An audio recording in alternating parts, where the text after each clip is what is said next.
جب غار میں حضرت ابو بکر صدیق رضی اللہ عنہ حضور صلی اللہ علیہ وسلم کی حفاظت کے لیے غم زدہ ہوئے تو اس نازک موقع پر حضور اکرم صلی اللہ علیہ وسلم نے ارشاد فرمایا، ما ظنک یا ابا بکر باثنین اللہ ثالثہما، ان دو کے بارے میں تمہارا کیا خیال ہے اے ابو بکر جن کا تیسرا خود اللہ ہے۔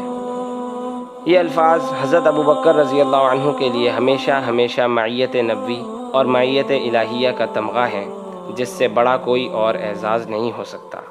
مفسرین کا اتفاق ہے کہ اذ یقول لصاحبہ سے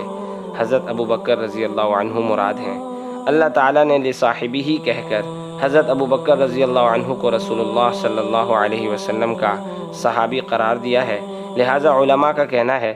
کہ جو حضرت ابو بکر رضی اللہ عنہ کو صحابی نہ مانے وہ اس آیت کا منکر ہونے کی وجہ سے دائرہ اسلام سے خارج ہو جائے گا۔